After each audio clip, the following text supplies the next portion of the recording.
Okay, good day everyone. So we have here the review on segment reporting, okay, as well as on the interim financial reporting.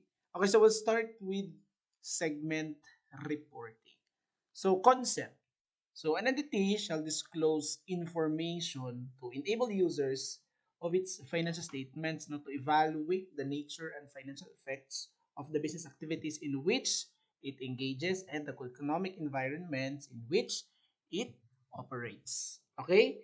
And the purpose of such disclosure is to enable investors and users to make better assessment of each business activity, leading to the understanding of the performance of the entity as a whole. Ayan. So, the very important concept of segment reporting is disclosure. Okay? Adequate disclosure. Ayan. So, of course, alam naman natin how important no is the notes to financial statement, okay, sa financial reporting ng isang entity. So, isa sa content ng notes to financial statement would be the segment reporting.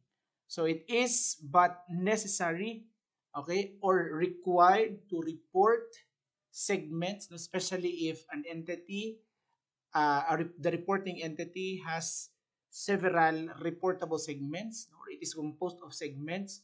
So, dapat i-qualify natin or i-qualify yung reporting entity which among the segments needs to be reported separately. Okay? So, the standard that we would use on segment reporting would be PFRS 8. Ayan. So, PFRS 8 shall apply to the separate or individual financial statements of an entity and to consolidated financial statements of a group with a parent. Ayan. So, whose debt of or equity instruments are traded in a public market. Or kahit na hindi traded yung debt or equity instrument nila sa public market, but they are on their way or they are on the process of filing, okay, the consolidated financial statements with a securities commission or other regulatory organizations for the purpose of issuing any class of instruments in a public market. Illustration. Yan. So tayo sa illustration, no? So, we have here the revenues, no, profits and loss, as well as assets of segments 1, 2, 3, 4, 5. So remember, itong segments na to, isa lang yung entity. They are under one and the same entity. So, isang entity, tapos meron siyang 5 segments. So, we need to qualify based on the provisions of PFRS 8 as to or whether sa 5 segments na to, okay, ilang segments ba yung kailangan i-report separately. Okay? So, you have here the revenues, no? Profits and loss, and then assets. Now, in order for a segment to be reportable, dapat at least isa sa criteria na to ma-meet niya. Okay? The 10% quantitative criteria. Whether sa revenue ba yan, sa profit or loss, or sa assets. So we'll start with the revenue. So with the revenue test, sino-sino ba yung mga segment that will qualify for separate reporting? Okay? As reportable segment.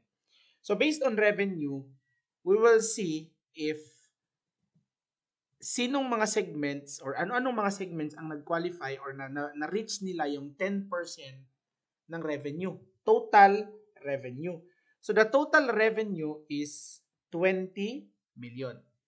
Okay? So yung revenue na yan, i-multiply natin yan by 10%. So 10% of 20 million would be what? 2 million. Okay? So, ilang segments ba dito yung may revenue na 2 million? Now, that would be, again, 20 million times 10%. Okay? 10% revenue test.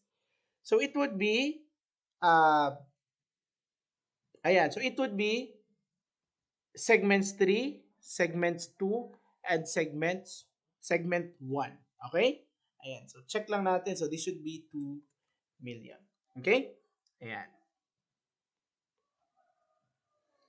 Okay? So, it would be, if we base no our criteria in revenue, so lahat ng segments na may 10% of the total revenue, okay, external or internal man yan. So, itong revenue na to, uh, when we use revenue test, we will include revenue or internal revenue.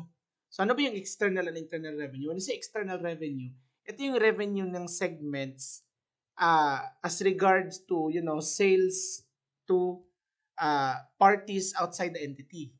While internal revenue naman are those revenue with that results from sale to other segments in the same entity. So meaning, si 1, pwede siya may sales kay segment 2, pwede siya may sales kay segment 3, 4, or 5. So the result of those segments or those type of sales are internal revenues. Okay? So sa revenue criteria natin, we shall include both external and internal revenue. Okay? Ayan. So, again, with regards to revenue test, the reportable segment would be those that were able to have at least 2 million, which is 10% of 20 million. So, that again would be 3, 2, and segment 1. Okay? While 4 and 5 fall short, no? Kasi nga si segment 4, 1.5 million lang. Si segment 5, that's just 1 million. So, they are not reportable segments. Okay, they are not separately reportable segments because the revenue did not reach the 10% of the total revenue. Okay? So, next, how about asset test? So, yung total asset ng lahat ng segments would be that would be 15 million. So, multiply mo din yan ng 10% kasi 10% ng lahat, no? So, multiply mo yan by 10%, that would be 1.5 million. Okay? So, lahat ng segment na may assets na at least 1.5 million and up is reportable.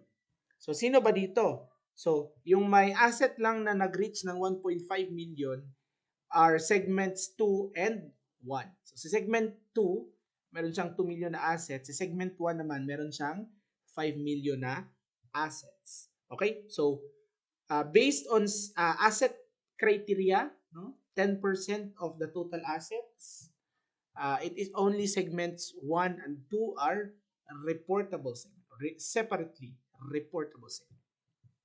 Okay? Ayan. While 3, 4, and 5 are not reportable segment based on asset test because they do not reach the 10% threshold. Okay? Ayan.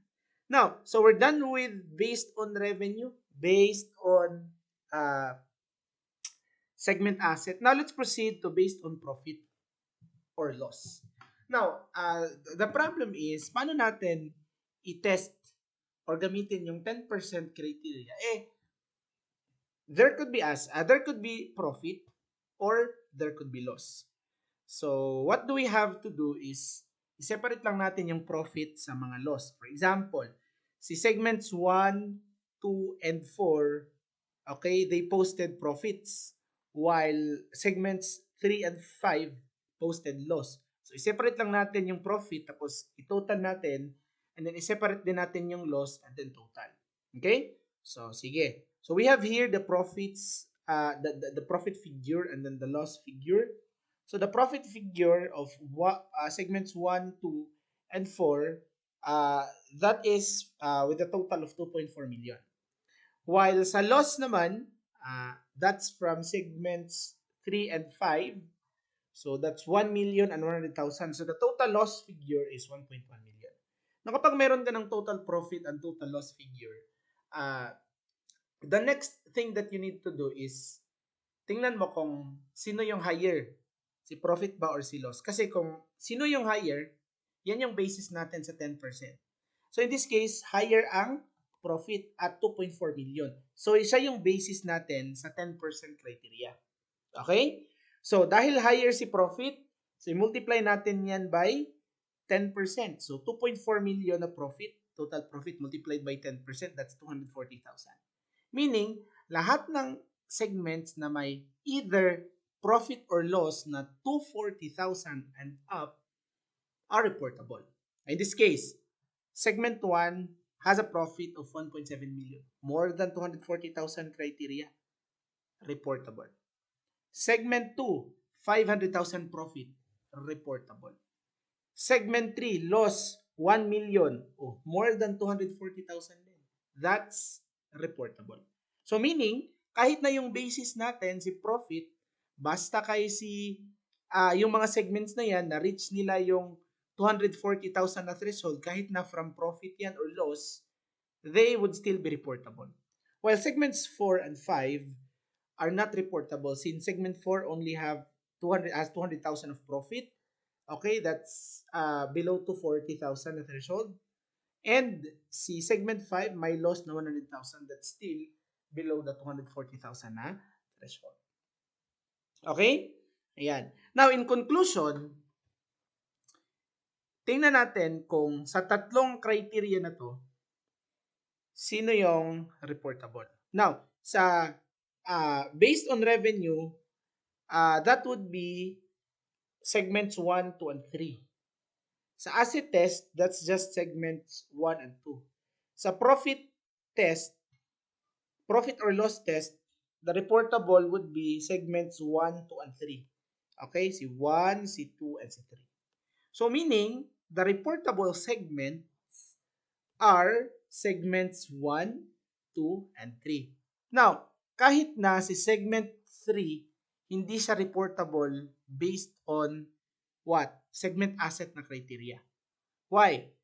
It doesn't matter kasi nga based on revenue kasi reportable man siya. So kahit isa lang, okay, kahit isa lang basta nag-qualify siya, kahit isa lang whether nag-qualify siya sa based on revenue, based on total segment asset or based on profit or loss, kahit isa lang nag-qualify siya as reportable, then the said segment shall be reportable. Ayan. Okay? While based on our conclusion, that would be segments 1, 2, and 3. How about segments 4 and 5? No? So segments 4 and 5 are not reportable segment kasi nga kahit isa sa revenue test, sa asset test, or sa profit and loss test, kahit isa hindi nila na-reach yung 10% na threshold based on the total revenue, based on the total segment asset, or based on the absolute profit or loss. Okay? Ayan. So, with that, reportable ba sila or hindi? Pwede pa din silang reportable. No? So, segments 4 and 5 may still be combined for reporting purposes. So, si segment 4 and 5, pwede natin siya i-combine with other non-reportable segment for reporting purposes. But 1 and 2 and 3 are reportable segment, okay, shall be disclosed separately. Okay, actually wala naman siyang effect sa balance sheet natin, wala siyang effect sa income statement natin. What we are talking here is the disclosure ba? No? Kasi kapag meron kang segments, kahit na separately reportable si segments 1, 2, and 3, sa balance sheet natin, they're just one and the same. Di ba? Hindi naman natin kinaklasify yung balance sheet natin as to segments 1, segment 2, segment 3. They are just combined in the balance sheet of the entity as a whole.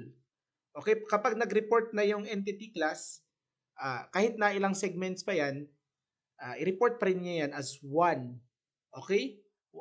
Sa balance sheet, sa income statement, sa statement of changes in equity, sa statement of cash flows. It's just that, pagpunta natin doon sa notes to financial statement, dapat properly and separately reportable yung mga segments na nag-qualify to each reporting test.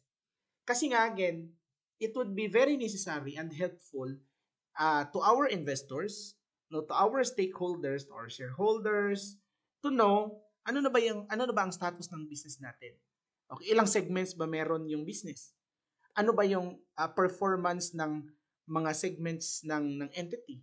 Or ano ba yung actions ano ba yung actions ng management dealing with those segments that that is deemed to be unprofitable? So dito na siya makita sa notes to financial statement. Okay? Ayan. Now, aside from revenue, asset and profit or loss test, we also have here overall size test. Ayan, di ba? Very exciting, no? Overall size test, 75% threshold. Now, sa 75% threshold, we will use the external revenue of the reportable operating segments.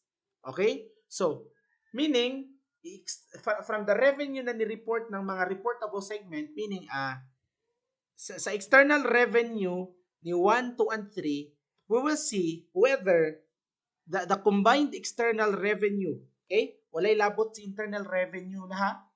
Only external revenue sa overall size test. So, i-check na to kung ang initially reportable determined reportable segments, ang ilahang total external revenue is 75, at least 75% ba of the total external revenue of the entity as a whole. Okay? So, now, paano naman kapag pag total natin sa kanilang external revenue, hindi na-reach yung 75% over 75% ng kanilang external revenue over the revenue of the entity as a whole. So kung hindi nila na-reach yung 75%, meaning kung yung revenue, yung combined external revenue ng reportable segments do not reach 75% of the total external revenue of the entity, then additional operating segments shall be identified as reportable segment even if, so kahit na they do not meet the 10% quantitative threshold until such time that at least 75% of the entity's external revenue is included in the reportable segments. So simply stated, kung ang total kung ang combined external revenue ni reportable segments 1, 2, 3 wala kaabot og 75% with the total external revenue of the entity as a whole, then kinahanglan nato mangita og additional reportable segment kahit na yung additional reportable segment do not reach the 10% reportable or the 10% criteria. So meaning, pwede si segment 4 or si segment 5 i-add na to as separately reportable segment. Bisan pag sa segment 4 o 5, wala na-reach yung 10% quantitative threshold for total revenue, assets, and profit and loss. Okay? Now, we have here, relevant to the 75% overall size test, we have here aggregation of segments. Okay?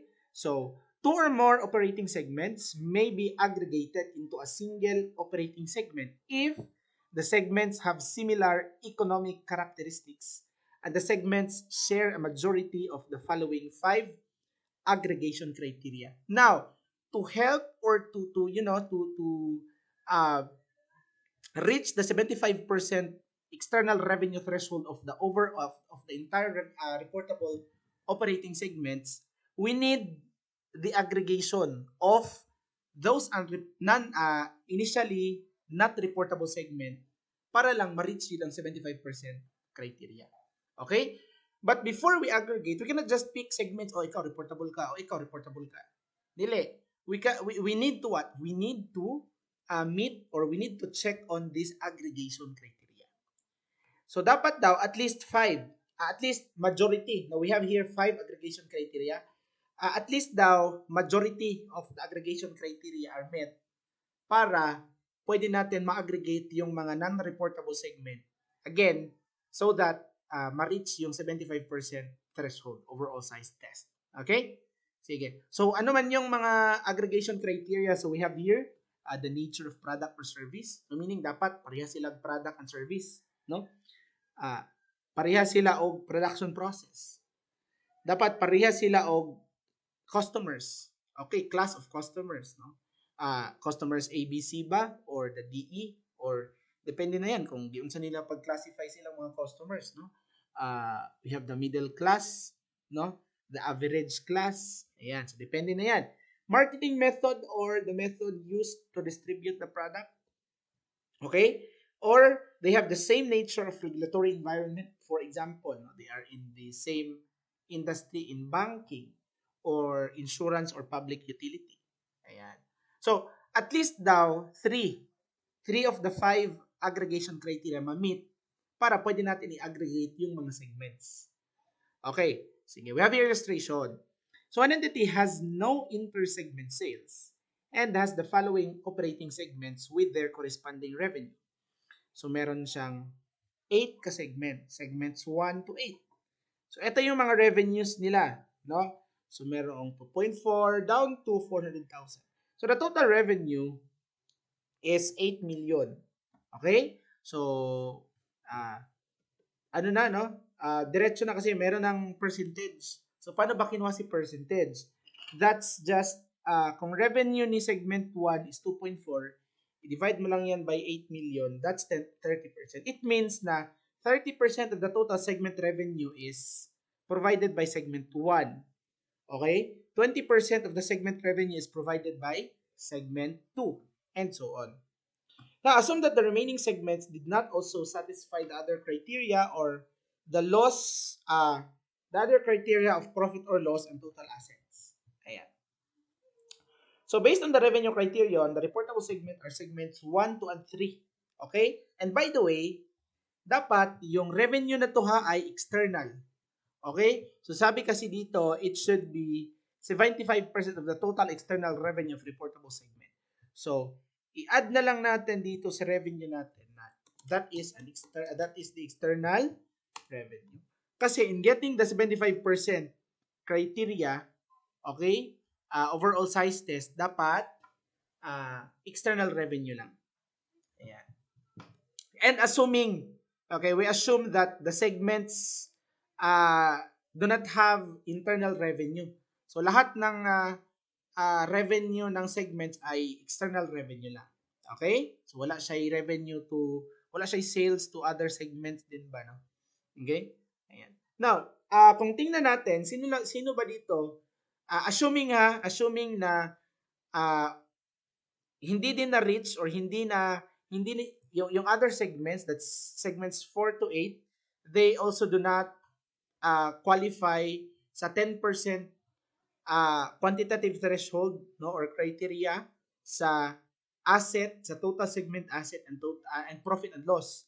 So we do not have other basis but to test for the revenue.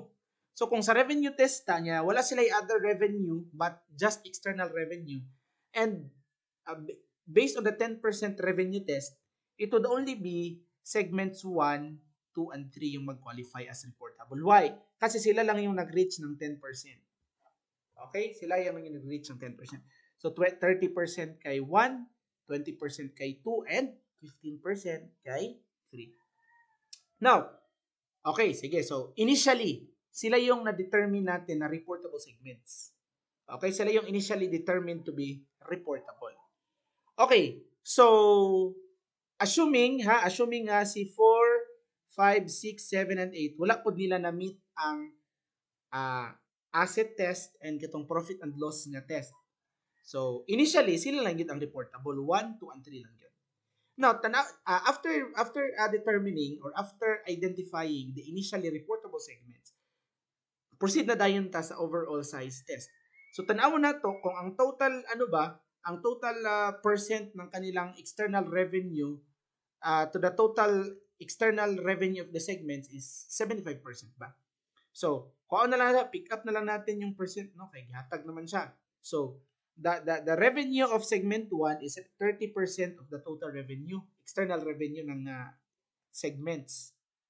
20% naman kay 2 and 15% kay 3. So kung sumadahon na to, that's 30, 20, 15, we only have 65%.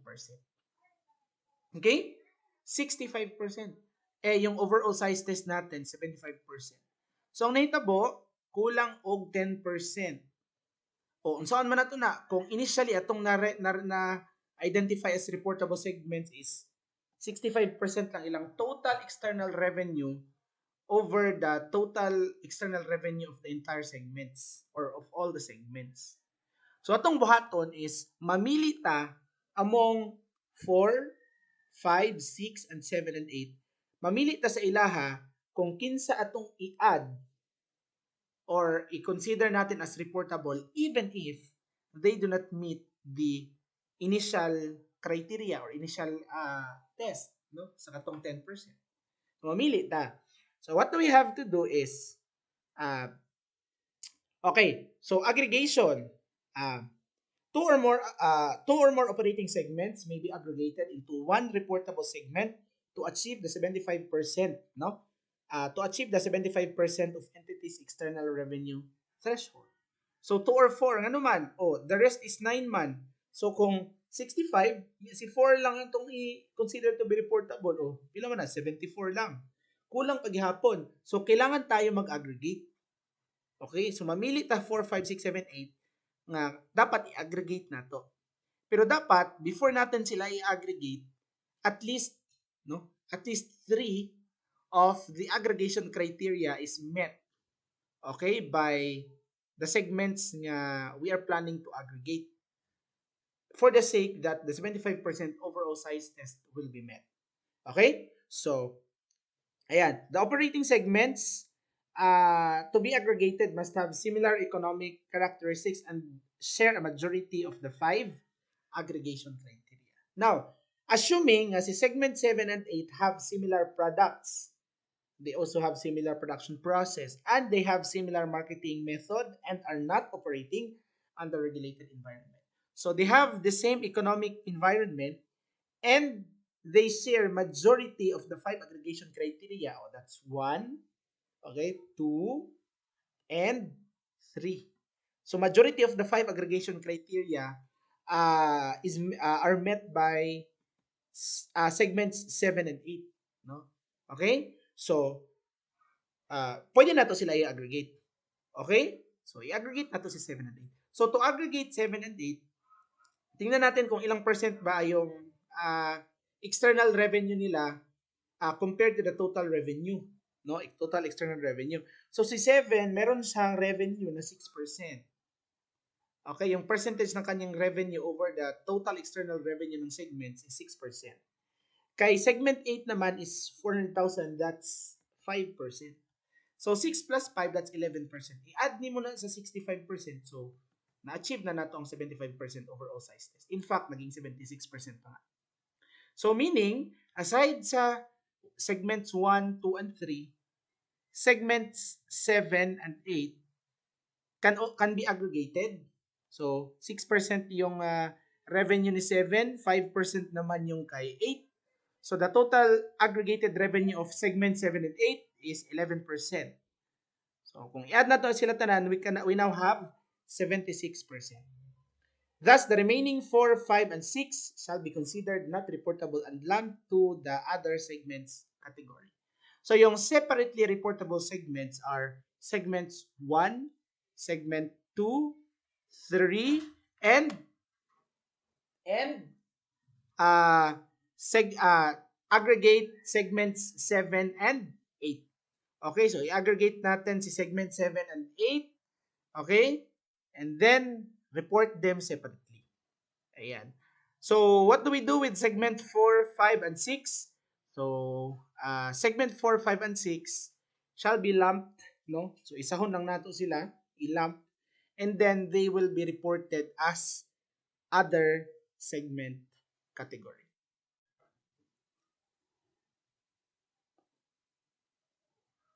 Okay, so we have here limit to number of segments. Now, what if na 20 ka bang segments entity or na 30 or na 50? That's possible. Okay, that's possible. Now, ano ba yung limit as to the number of segments nga pwede to i-report separately sa notes to financial statements? So, there may be a practical limit to the number of reportable segment to be disclosed separately, no, by an entity beyond which segment information may become what? May become too detailed. So baka kasi kung sobra-sobra na ito ang, practically sobra-sobra na ito ang number of segments nga gina-report separately, baka our financial statement is becoming too detailed. And remember, kapag super detailed na yung financial statement natin, it may lose its worth or its value. Okay? So, although no precise limit has been determined, as the number increases above 10, So the entity shall consider whether a practical limit has been reached already. So kapag na-reach na daw yung 10 na reportable segment, no? Pag na-reach na yung 10, and then from there, the entity shall now assess whether practical pa ba nga, or na-reach na ba nato ang practical limit, or do we still need to, to add more reportable segment. Okay? So it still boils down into the uh, professional judgment, no, ng entity. Okay? Ayan. Now, if the number of reportable segments exceeds 10 na kasi, it is likely that the information may become too detailed and consequently lose its usefulness. Ayan. So sabi dyan, no, kapag very detailed na, baka hindi na siya useful. Ayan. Now, there are times that segment becomes no longer reportable or segment becoming reportable. So ano yung treatment natin dyan? When you say segment no longer reportable, meaning in the previous year reportable siya, tapos this in the current year it is no longer reportable. So if the management judges that an operating segment identifies as a reportable segment in the immediately preceding period as of the continuing significance, now information about the segment shall continue to be reported separately in the current period even if it no longer meets any of the 10% quantitative threshold for reportability. Okay? So, example na ba, let's say 2020 reportable yung segment. Pagka 2021, wala na yan na-meet na ang 10% nga quantitative threshold. So, kung wala na niya na-meet ang quantitative threshold, basically, di na dapat siya reportable. But accordingly, in the immediately preceding period, so kung 2020, so pagka 2021, the segment, no, shall be, judged by the management as to whether nag-continue pa ba yung significance niya. Now, if it is judged by the management na it is of, or the segment is of continuing significance, meaning it's reporting in the notes to financial statement is still important for to help the users of the financial statement understand more about the financial statement, then i-report gyapon sa in the current year. Let's say in 2021.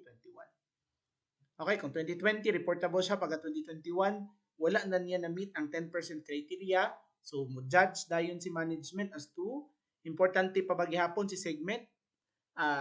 Is it of continuing significance? If so, or if yes, then i-report gyapon sa in the immediately preceding period in 2021. Kahit na wala na niya na-meet ang 10% nga criteria. Okay? Now, how about segment becoming reportable? So meaning, let's say in 2020, dili siya reportable, wala niya na-meet ang 10% criteria. Pero pagka 2021, na-meet na niya yung 10% criteria. So it is becoming reportable during that year.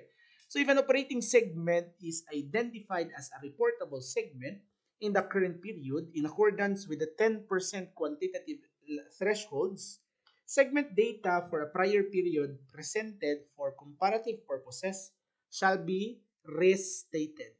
Okay? To reflect the newly reportable segment even if that segment did not satisfy any of the quantitative threshold in the prior period. So, kung reportable daw siya in 2021, the comparative information of the said segment in 2020 shall be restated for comparative purposes lang din naman. Kahit na in 2020 wala pa niya na-meet yung 10% criteria.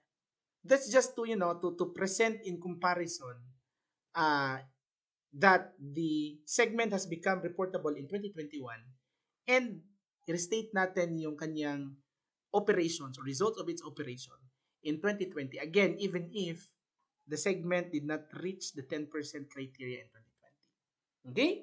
However, prior period segment information shall not be restated if the necessary information is not available. So, kung dili available ang information, then how can you restate? So, dili pugso, no?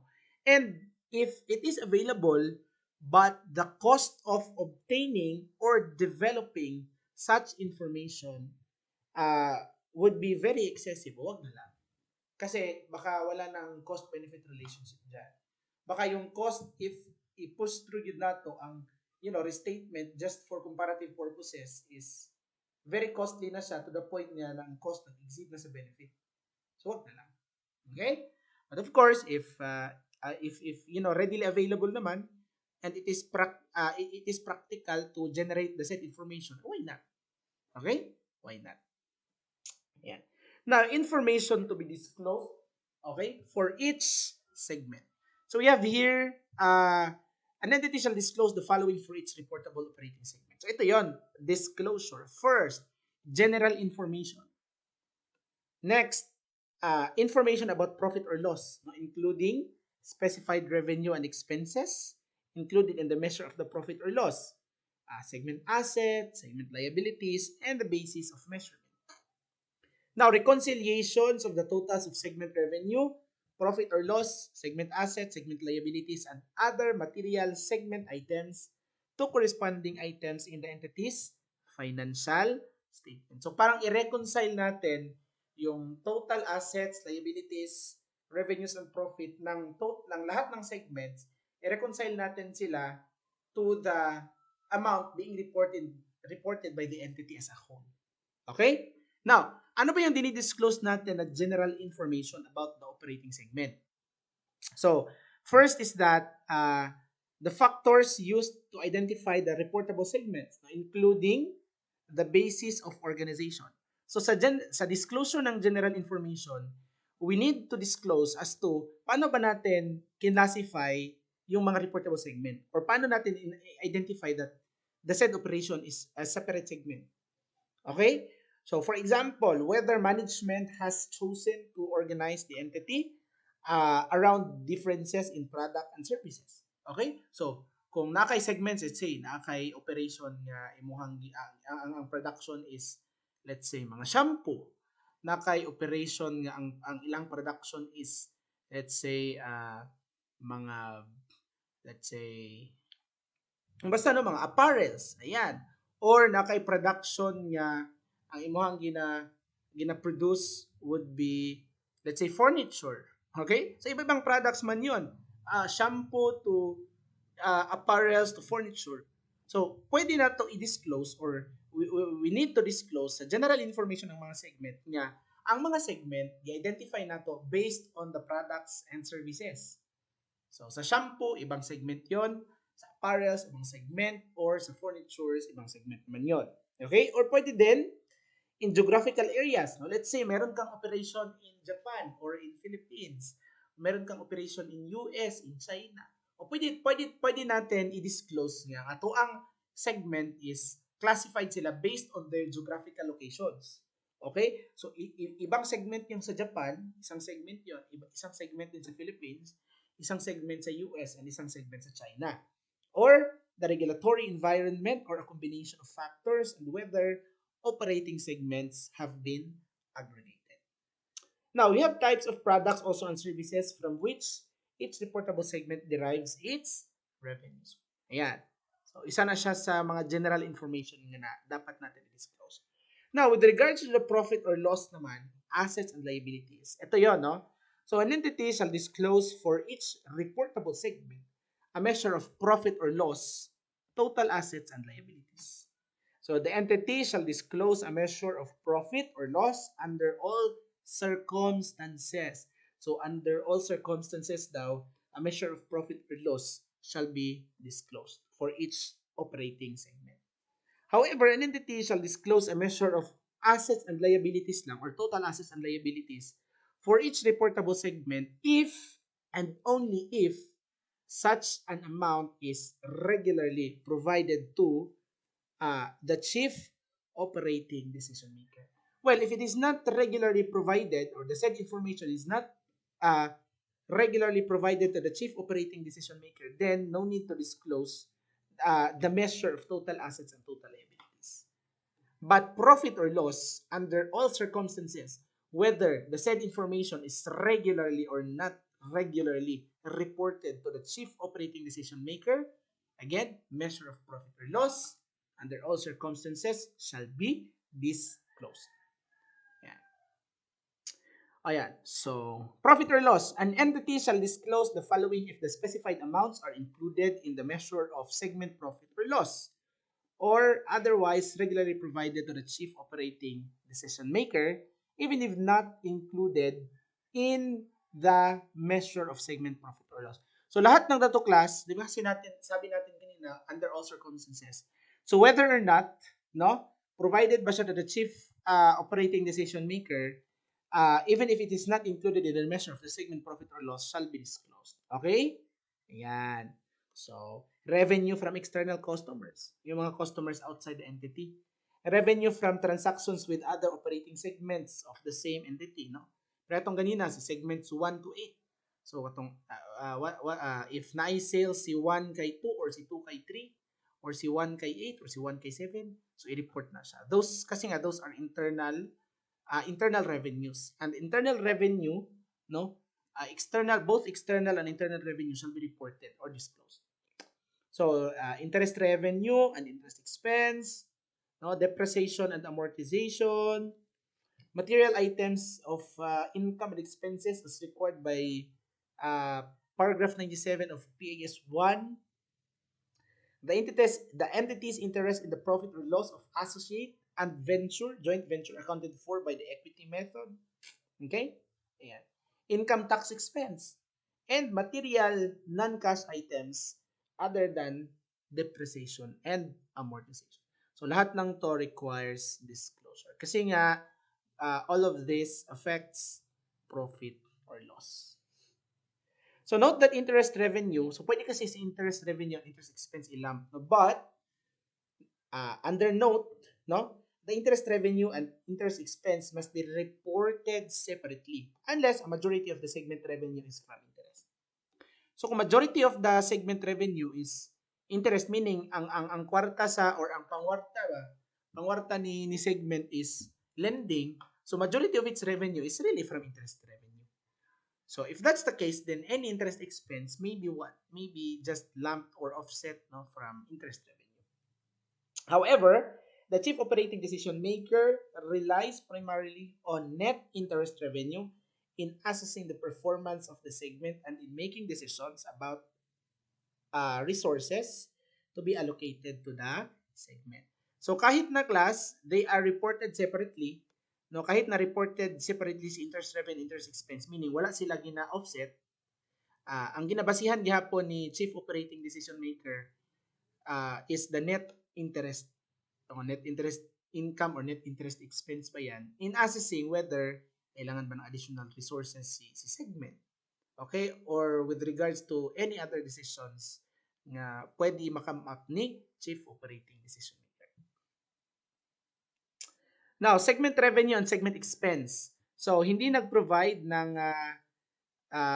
definition si segment, si PFRS 8, no? So, the definition in the old standard may be of help instead.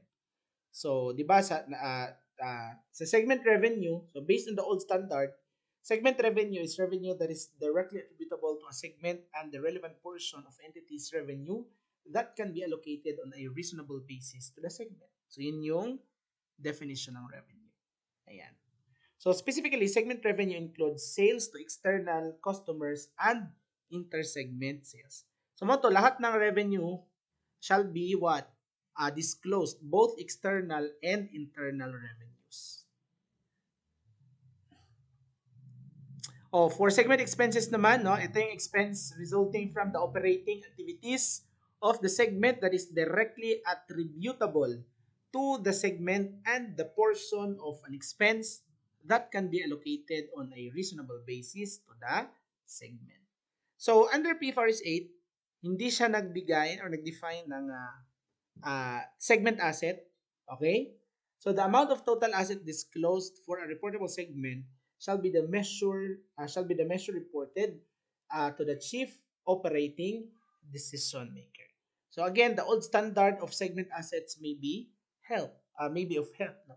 So, sabi ng old standard, segment assets daw are those operating assets that are employed by a segment in its operating activities that are either directly attributable to the segment or can be allocated to the segment on a reasonable basis. So kung ano daw yung mga assets or resources na gigamit ni segment, ah yun yung i-refer natin as segment asset. Okay, yung ginamit niya in its operation or its operating activities or yung assets that can directly be attributable to the segment or can be allocated to the segment on a reasonable basis. Yun yung i-disclose natin as segment asset. Okay? Kasi nga, class disclosure. Kung tanongin tayo, how much is the asset ba of segment 1? Oh, dapat alam natin or we need to have a clear definition as to ano ba yung tawag sa segment asset. O ito yung gamitin natin na definition to guide us in the proper disclosure of the following items. Okay? So example of segment assets could include current assets that are used in the operating activities of the segment, PPE, intangible assets, and goodwill directly attributable to the segment. Ayan. Okay? Basig mabother ta or malibog ta, no? So sa financial statement of the entity as a whole, lahat ng yan sa entity, that's owned by the entire entity. Hindi lang kay segment 1 or segment 2 or whatever. So again, this is just for disclosure purposes. Okay? Adequate disclosure purposes. Ayan. Now, disclosure not required. So, sabi ng PFRS 8, provided that segment assets such as deferred tax asset, deferred tax asset, DTA, post-employment benefit assets, financial instruments, and rights arising under insurance contracts are not required to be disclosed. So, no need na yan to disclose. Yung mga items na yan. Now, for segment liabilities, PFRS 8 does not also provide any segment liability in the definition. So, the amount of total liabilities disclosed for a reportable segment shall be the measure reported to the chief operating decision maker. So, to properly do that, the definition of the old standard may be of help. Sabi niya that segment liabilities are those liabilities that result from the operating activities of a segment and that are either directly attributable to the segment or can be allocated to the segment on a reasonable basis. So example ng mga segment liabilities, trade and other payables. So kung si segment mismo yung talagang nag-incur ng trade and other payables, transactions with suppliers. So sa kanya yung trade and payables na yan. Meron siyang mga accrued liabilities, customer advances, product warranty liabilities, and other claims relating to provision of goods and services. Yun yung mga liabilities that can be separately reported as the liabilities of the said or of a particular segment. Okay? We have here illustration. So itong illustration na to, most of the amounts here are just assumed. So it's just to show you how it will be presented in the notes to financial statement.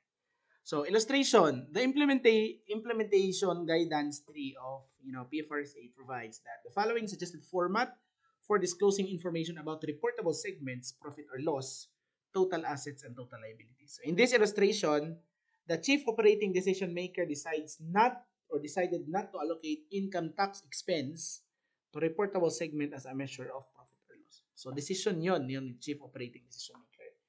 So the entity has 3 reportable segments. So meron siyang software segment, meron siyang electronics, meron din siyang car parts. Dito meron siyang others. So kanang other segment, yan yung mga segments na gilamp lang kasi nga they are determined to be not reportable. Okay? So they have they include small property business, equipment rental business, and warehouse leasing. But again, they are not reportable kasi nga wala sila nag-qualify sa mga criteria. So gibutang lang sila sa others. So all of the amounts here are just assumed. Sig pinangita-ita, no? So basig matingala ta, lahat ng to assumed lang. So we have revenue, external and internal. So yung may external revenue, lahat sila. Si software, electronics, car parts, and others. Okay, so you have total. But yung may internal revenue lang is si software and electronics. Meaning, yung may sales lang sa kapwa segments is are segments software and electronics lang. So meron din silang interest revenue, interest expense, no? And then total, mayroong depreciation, no? Sa software, kay electronics, kay car parts, yan. Itong depreciation na to, related to sila sa mga assets directly attributable or directly used by them in their operating activities. So, meron silang profit or loss. So, wag niyo nang computein yan. Ayan. May impairment loss naman sa electronics na 200. And then, meron silang reported total assets. Expenditures for non-current asset, no? So, we have here, and total liabilities as well. Ayan. So, the following reconciliations are necessary. Sabi natin kanina na we need to present reconciliation, okay, sa mga information ni segment with the information presented in the financial statement of the entity as a whole. So, we have revenue. So, sa revenue, that would be the total revenue, no? That's 12,500 plus 17 plus 5,000. Okay, that's 39. Plus, katong revenue sa non-reportable segments niya 1,000. Niya. Of course, i-add sa kanang 39,000, apil naman dira ang internal revenue, di ba? So, if you have calculators, of course, i-add natin 12,500 plus 17 plus 5 plus 3,000 plus 1,500. That's for a total of 39. Okay? So, separately reported si 1,000 nga revenue ng others. And of course, because this is a reconciliation, tanggalin dapat natin yung mga inter-segment revenue. Kasi kapag i-present na nato na sa financial statement, dili na nato na makita. It shall be eliminated. Ayan. So, elimination of inter-segment revenue of 4,500. So, that's 3,000 and 1,500. So, the revenue of the entity as a whole, o ito na yung revenue i-present ni entity in its income statement. Okay? 35,500. But this one, lahat ng to ay report, presented siya in the notes, no? Sa segment reporting. Ayan.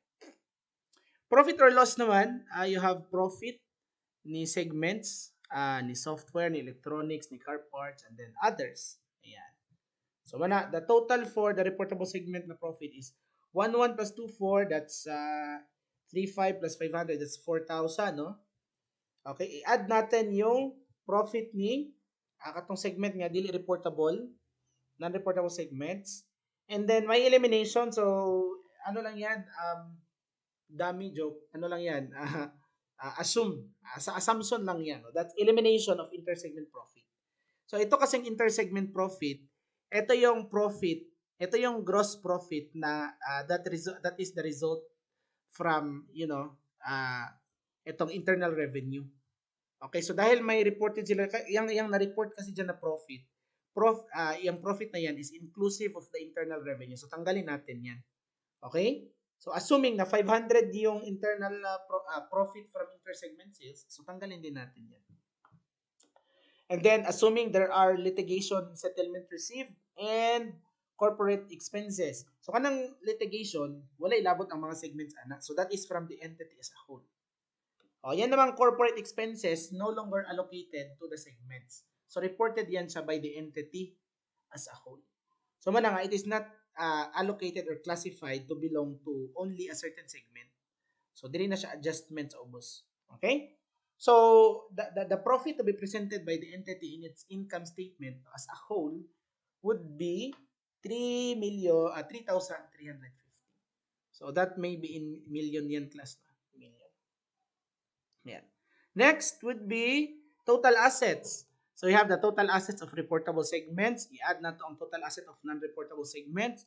So, dara. The total asset of reportable segments, i-add lang nato ng softwares, electronics, and car parts. Ayan.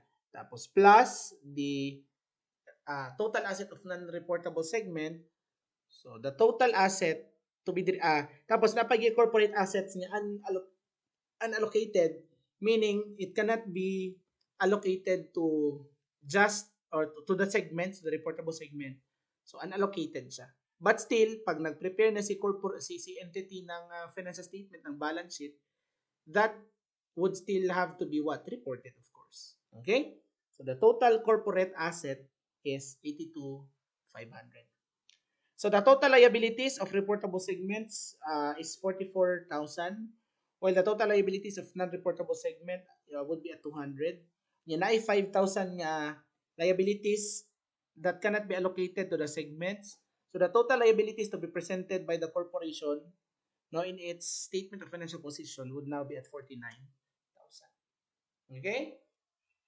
Reconciliation. So don't worry kasi some of the amounts there are just, assume. Parehaning unallocated. Kana assume lang yan, no? Wala nag-present dito, kana assume. This one, assume lang yan. Pati itong 500, no? Okay, so we have here other material items, no, to be reported.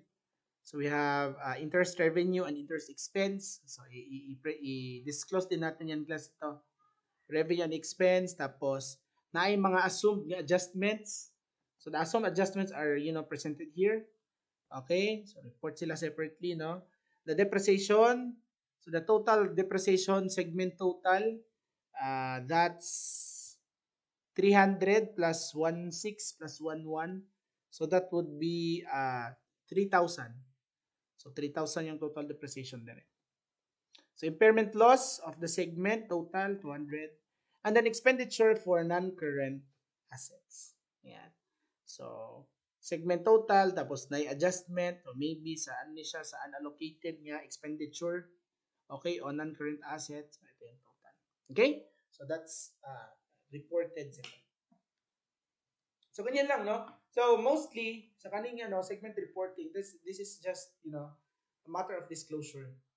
A matter of disclosure. It will not affect whatsoever what is being reported in the balance sheet or in the income statement.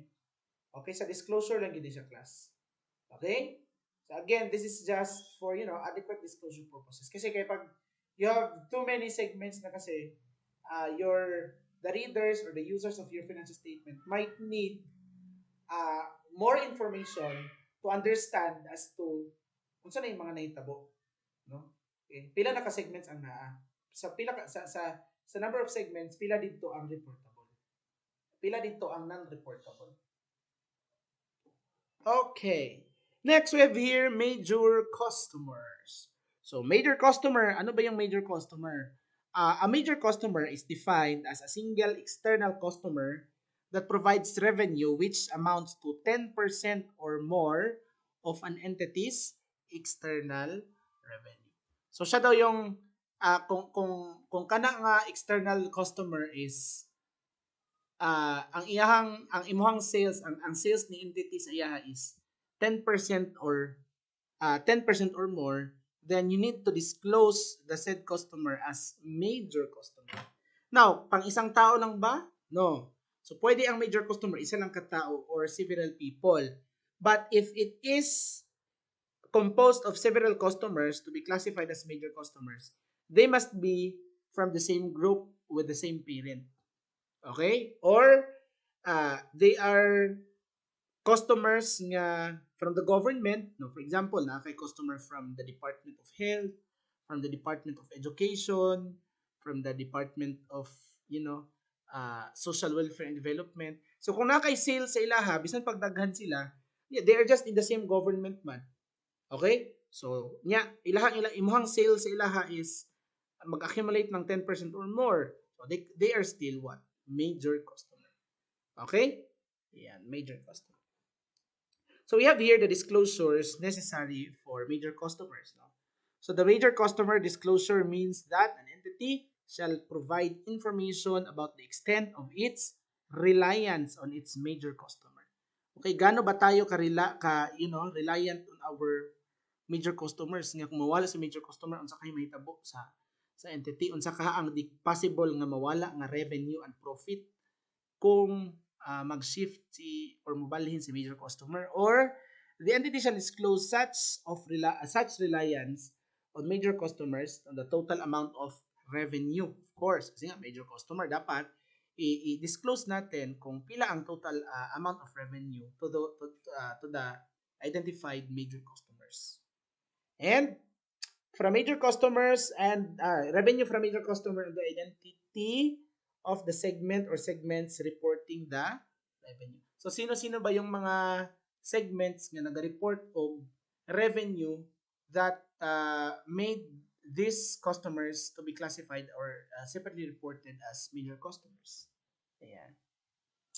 So the entity is not required to disclose the identity. So di na kinahanglan i-disclose the entity, no? Sige, for security reason or for data privacy laws, no? So dili na kinahanglan ni i-disclose ni entity nga si major customer kay si Henry C or ang major customer kay si Manny Villar, no, or the major customer is DPWH or unsa ba. So dili na kinahanglan. Okay? Uh, no need to disclose the identity of the major customer or the amount or revenue that each segment reports from that customer. Importante lang is ang importante lang is i-disclose natin kung sino yung, sino yung segment niya nag-post ng revenue from, nakaderive ng revenue from major customers. Yan. So, no need na to disclose the identity, okay? The identity of the major customers or the amount of the revenue that each segment reports from that customer. Yan. Okay, so that's it for our review on operating segment. No, dali lang siya kasi nga ano siya, disclosures, mostly of disclosures. Okay? So up next would be the some problems lang